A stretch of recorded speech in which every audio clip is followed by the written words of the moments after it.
Je pense que tout le monde connaît Minecraft, mais est-ce que lui, vous le connaissez? Lui, c'est Notch, alias Marcus Persson, le créateur de Minecraft.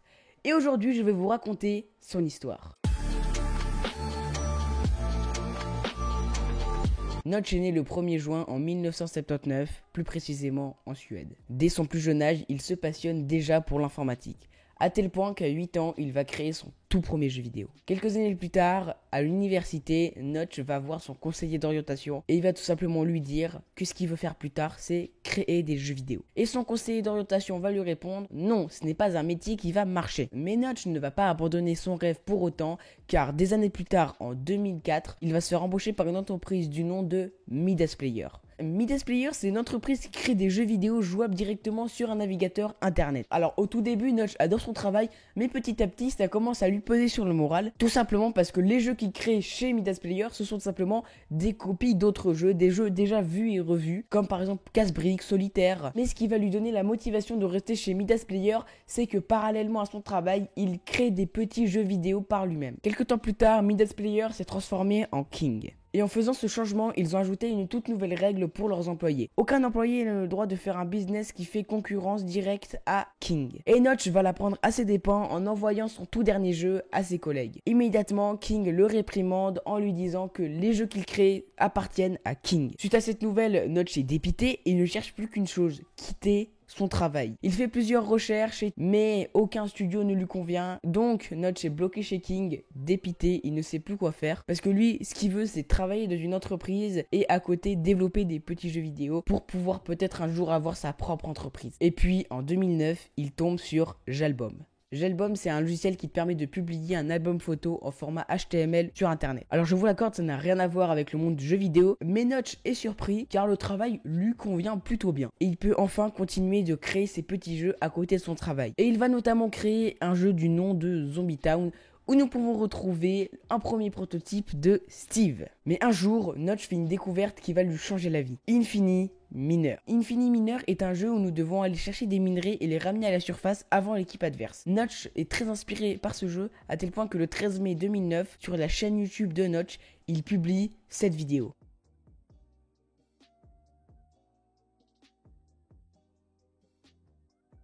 Dans cette vidéo, Notch nous présente ce jeu comme s'appelant Cave Game. Les jours qui suivent, Notch va continuer de faire des petits tests sur son jeu. Il va notamment ajouter le tout premier personnage dans le jeu, Steve. Puis 4 jours plus tard, le 17 mai 2009, il va publier une démo de son jeu qui ne s'appelle plus Cave Game, mais qui s'appelle Minecraft. À ce moment-là, il n'y a que le mode créatif de disponible, mais il a déjà en tête plein de choses qu'il pourrait ajouter à son jeu. Après avoir publié la démo de Minecraft, toute la communauté partage leur création. Suite à ça, Notch décide de créer un blog pour partager les avancées de Minecraft à la communauté. Puis le 13 juin 2009, Minecraft sort en version payante. À ce moment-là, Minecraft est à 20 €, mais si on le précommande en version alpha, il est à moitié prix, donc à 10 €.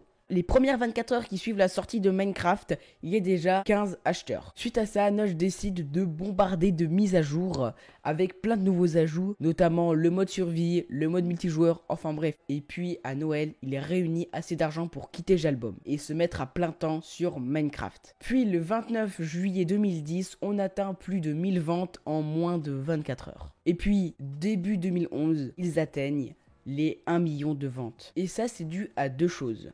De 1, la communauté qui est très active et qui fait découvrir le jeu à plein de gens. Et de 2, qu'il ait créé sa propre entreprise, Mojang. Mojang est dirigé par 3 personnes. Notch, le directeur de Jalbum et un ancien collègue de Notch. Grâce à ce tel succès, le 19 novembre 2011, Minecraft sort sur toutes les plateformes.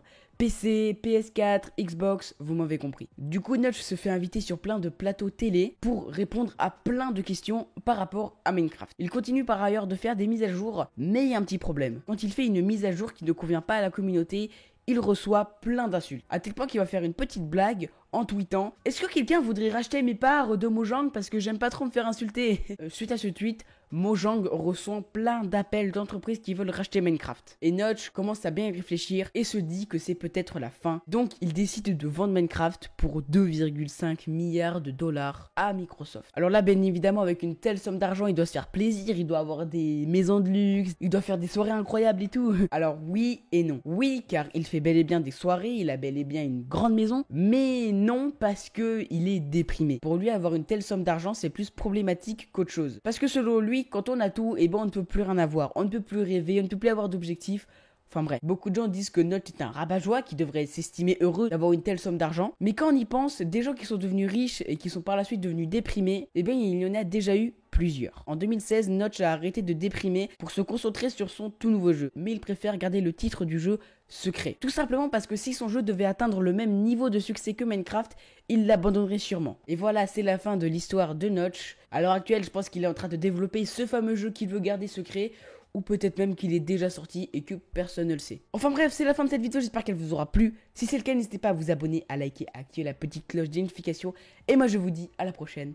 Ciao. Tu as aimé ce contenu vidéoludique et tu désires en voir plus? Alors envoie rien du tout au 8 12 12. Clique plutôt sur cette vidéo, elle est divertissante. Enfin, je crois.